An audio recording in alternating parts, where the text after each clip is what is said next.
तो आज हम देखने जा रहे हैं कोटक कन्या स्कॉलरशिप 2025-26 के बारे में। इसकी डेडलाइन जो है वो 30 सितंबर 2025 तक है, इसलिए इसको जल्दी से जल्दी अप्लाई करें। कोटक कन्या स्कॉलरशिप जो है वो आर्किटेक्चर के फील्ड में, डिज़ाइन के फील्ड में, इंजीनियरिंग के फील्ड में, लीगल फील्ड में और मेडिसिन के फील्ड में जो है स्कॉलरशिप प्रोवाइड करती है। और अप टू 1.5 लाख तक रुपए की स्कॉलरशिप ये प्रोवाइड करती है। ये किस बेसिस पे दी जाती है, आपकी ट्यूशन फीस कितनी है, आपका फाइनेंशियल बैकग्राउंड कैसा है, उस हिसाब से आपको जो है स्कॉलरशिप अमाउंट दी जाती है। ज़रूरी नहीं है 1.5 लाख रुपए दे, आपके ट्यूशन फीस के अकॉर्डिंग आपको जो है स्कॉलरशिप प्रोवाइड की जाती है। लास्ट डेट इसकी 30 तारीख है, तो इसलिए जल्दी से जल्दी इसको फिल करने की कोशिश करें, ठीक है। उसके बाद एलिजिबिलिटी की बात कर लेते हैं। तो eligibility only and only meritorious girls का मतलब होता है ऐसी गर्ल्स जिनका जो है 75% से ऊपर जिनके मार्क्स आए हैं, जो मेरिट के अंदर आई है, या जो पढ़ने में बहुत अच्छी गर्ल्स है उनके लिए होने वाली है। तो गर्ल्स के लिए स्कॉलरशिप होने वाली है, ठीक है। उसके अलावा क्या चीज़ ध्यान रखनी है कि जो गर्ल अप्लाई कर रही है उसके प्रीवियस ईयर में, यानी कि 12th क्लास के अंदर कितने होने चाहिए, 75% या उससे ज़्यादा होने चाहिए। अगर CGPA की बात करें तो CGPA उस अकॉर्डिंग होना चाहिए। 7 CGPA से ऊपर वाले इसमें अप्लाई कर सकते हैं। उसके अलावा एनुअल फैमिली इनकम जो है 6 लाख रुपए से कम होनी चाहिए। उसके अलावा जो भी गर्ल इस स्कॉलरशिप के लिए अप्लाई कर रही है वो फर्स्ट ईयर में एडमिशन ले लिया होना चाहिए, यानी 2025-26 के अंदर उसने एडमिशन ले लिया हो फर्स्ट ईयर में। किसमें? कोई भी professional graduation, under graduate course, जैसे कि MBBS हो गया, इंजीनियरिंग हो गई, LLB हो गई, BS BS रिसर्च में, ISER में, IISc में, और अदर प्रोफेशनल कोर्स जो कि डिज़ाइन और आर्किटेक्चर के अंदर है, उनके अंदर उनमें एडमिशन ले लिया होना चाहिए 2025-26 में। यानी कहने का मतलब है कि फर्स्ट ईयर में होनी चाहिए 2025-26 के सेशन में, ठीक है। उसके अलावा कोटक महिंद्रा बैंक और जो है बड़ी फॉर स्टडी के जो एम्प्लॉय के बच्चे हैं वो इसके अंदर एलिजिबल नहीं होंगे। क्यों? अगर उनको एलिजिबल कर देंगे तो फिर वो अपने बच्चों का सिलेक्शन करवा सकते हैं, इसलिए वो इसके लिए एलिजिबल नहीं होंगे। तो पहली चीज़ क्या ध्यान रखनी है कि गर्ल्स के लिए होने वाली है जिसने 12th क्लास में 75% या उससे ज़्यादा ऑब्टेन किए हो, और फैमिली इनकम 6 लाख से कम होनी चाहिए। और उसके अलावा जो है फर्स्ट ईयर में प्रोफेशनल अंडर ग्रेजुएट कोर्स, जो कि लीगल यानी कि LLB हो सकता है, मेडिसिन में जैसे MBBS हो सकता है, अदर रिसर्च वगैरह में जैसे BS MS या BS रिसर्च हो सकता है, ISER IISc बेंगलोर के अंदर किसी डिज़ाइन या आर्किटेक्चर के प्रोफेशनल कोर्स में हो सकता है, तो वो इस स्कॉलरशिप के लिए एलिजिबल होंगे, ठीक है। डॉक्यूमेंट्स कौन कौन से चाहिए उसकी बात कर लेते हैं। तो डॉक्यूमेंट्स में जो है सबसे पहले 12th की मार्कशीट होनी चाहिए आपके पास। 12th की मार्कशीट के साथ साथ इनकम सर्टिफिकेट होना चाहिए। अगर गवर्नमेंट एम्प्लॉय है तो आपको फॉर्म नंबर 16 ITR होना चाहिए। अगर कोई बिजनेस इनकम टैक्स रिटर्न होना चाहिए। उसके अलावा अगर आप किसान हैं या अदर कोई काम करते हैं तो आपको तहसीलदार या SDM द्वारा जो आय प्रमाण पत्र बनाया जाता है वो आपको प्रस्तुत करना होगा, अपलोड करना होगा। उसके अलावा 2025-26 में जो आपकी फ़ीस लगी है उसका फ़ीस का स्ट्रक्चर आपको अपलोड करना पड़ेगा, फ़ीस रिसिप्ट भी और फीस का स्ट्रक्चर भी। कि फ़ीस स्ट्रक्चर में जैसे कि आपकी ट्यूशन फ़ीस कितनी है, आपकी जो है डेवलपमेंटल एंड इंफ्रास्ट्रक्चर फ़ीस कितनी है, उसके अलावा एडमिशन फ़ीस कितनी है, सिक्योरिटी फ़ीस कितनी है, वो सारा जो स्ट्रक्चर है वो अपलोड करना पड़ेगा। साथ ही फीस की रिसिप्ट भी अपलोड करनी पड़ेगी। उसके अलावा आपको प्रूफ ऑफ एडमिशन देना पड़ेगा, जिसमें आप बोनाफाइड सर्टिफिकेट बना सकते हो। कॉलेज जाके आप कॉलेज के प्रिंसिपल को बोलोगे कि मेरे को इस स्कॉलरशिप में अप्लाई करना है, मेरा बोनाफाइड सर्टिफिकेट बना दो, तो वो बना के दे देंगे आपको। या फिर भी कोई लेटर लिखवा सकते हो कॉलेज के थ्रू, तो वो आपको अपलोड करना पड़ेगा।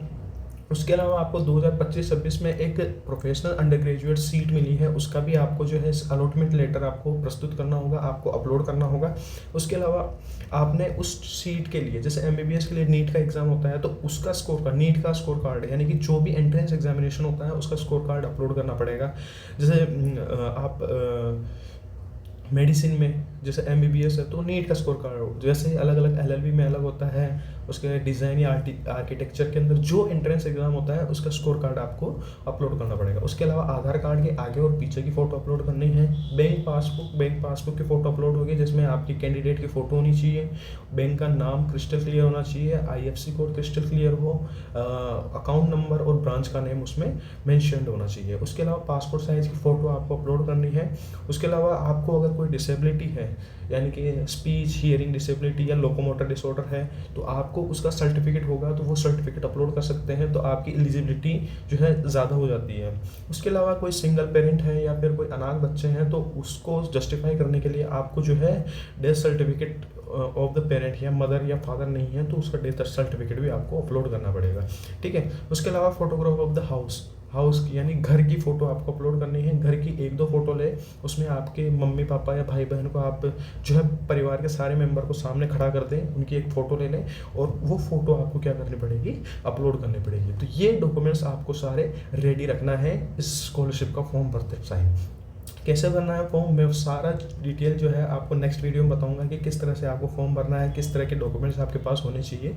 उसके अलावा मैं ये बता दूं कि आप स्कॉलरशिप, कई तरह की स्कॉलरशिप आती रहती है डिफरेंट स्टूडेंट के लिए, आप एलिजिबल है या नहीं है इसकी जानकारी हम इस चैनल पर प्रोवाइड करवाते हैं।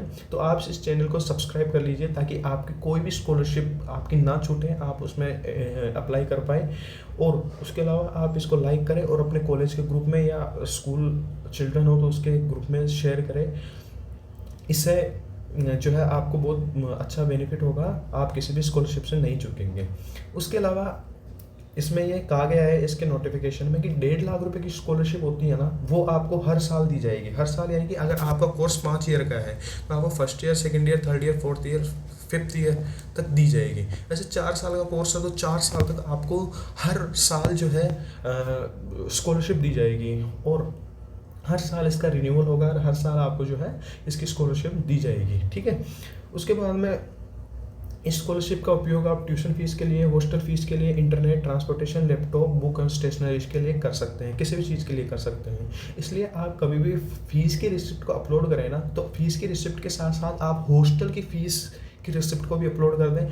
हॉस्टल की फ़ीस की रिसिप्ट के साथ आपने कोई बुक्स वगैरह परचेज की है उसका कर दें, आपने कोई लैपटॉप या कोई स्टेशनरीज खरीदी है उसका बिल भी साथ के साथ अपलोड कर दें, ठीक है।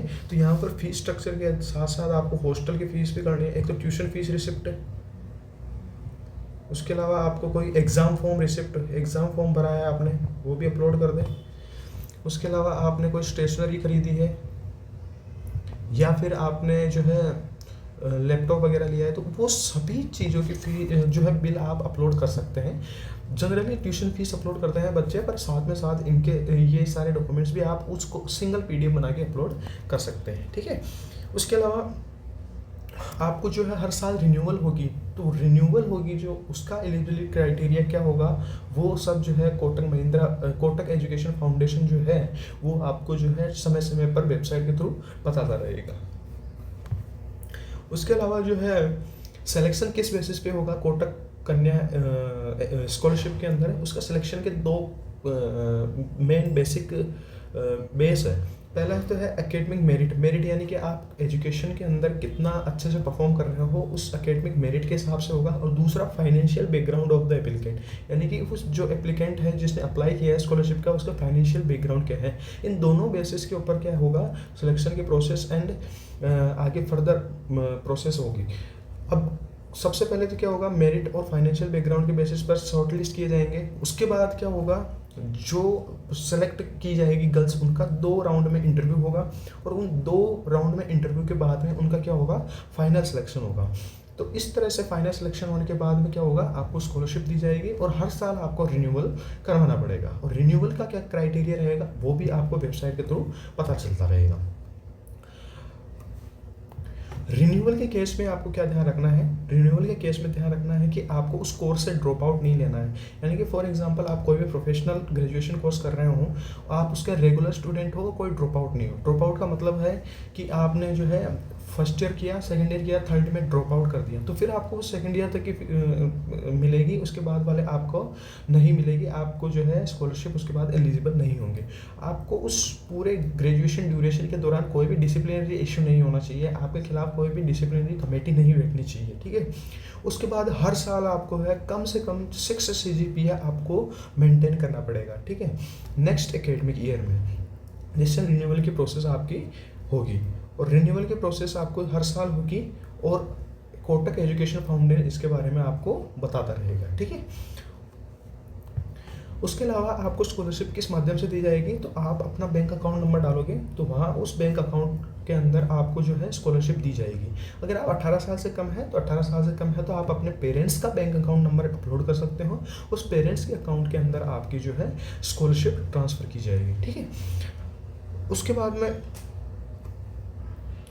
बाद में मैंने कहा था कि आपको फ़ीस स्ट्रक्चर अपलोड करनी है। देखो फ़ीस स्ट्रक्चर और फीस रिसिप्ट में बहुत अंतर होता है। फ़ीस स्ट्रक्चर ये बताता है कि आपकी किस किस की फ़ीस ले रहे हैं, यानी कि डेवलपमेंट एंड इंफ्रास्ट्रक्चर के लिए कितनी फ़ीस ले रहे हैं, आप ट्यूशन के लिए कितनी फ़ीस ले रहे हैं, या हॉस्टल की कितनी फ़ीस ले रहे हैं, ये सारी चीज़ें आपको जो है फ़ीस स्ट्रक्चर बताता है। और फीस रिसिप्ट क्या होती है कि आपने उनमें से क्या क्या लिया और किस किस का पैसा पे किया, उस पर आपको कॉलेज की सील लगानी है, उसके अलावा साइन करवाने हैं कैशियर के। तो ये फ़ीस स्ट्रक्चर और फी रिसिप्ट आपको अपलोड करनी है प्रत्येक सेमेस्टर की, प्रत्येक एकेडमिक ईयर या प्रत्येक सेमेस्टर की। और उसके बाद में आपने जितने जितने सेमेस्टर किया है उसकी भी आपको जो है मार्कशीट अपलोड करनी पड़ेगी। इस चीज़ का विशेष तौर पर ध्यान रखें। और उसके बाद में अगर कई लोगों का क्वेश्चन रहता है कि हमने जो है प्रोफेशनल ग्रेजुएशन कोर्स की तैयारी की, उसके लिए हमने 12th के बाद 1 साल का जो है ड्रॉप लिया था, तो उस 1 साल के ड्रॉप लेने के बाद भी आप उसके लिए एलिजिबल होंगे। तो हाँ, आप उसके लिए भी एलिजिबल होंगे अगर आपने 1 साल का ब्रेक लिया है हाई सेकेंडरी एग्जामिनेशन के बाद। और आपको अप्लाई कहाँ करना है, तो आपको अप्लाई करना है बडी फॉर स्टडी, एक सॉफ्टवेयर है, एक वेब है, एक एप्लीकेशन है जो आपको गूगल पे सर्च करोगे बडी फॉर स्टडी तो आपको मिल जाएगी, वहाँ से आप पढ़ सकते हो। अगर आपको समझ में नहीं आता है कैसे भरना है तो मैं इसका नेक्स्ट वीडियो बना दूंगा, जिसमें आप जो है कैसे भरना है, कैसे डॉक्यूमेंट्स रेडी करने हैं, किस तरह से उनकी साइज़ एडजस्ट करनी है और किस तरह से बडी फॉर स्टडी पर अकाउंट बनाना है, वो सारी चीज़ों की इन्फॉर्मेशन मैं उसमें दे दूँगा। तो इस तरह से आपको इसमें भरना है। उसके अलावा मैं फिर याद दिला देता हूँ,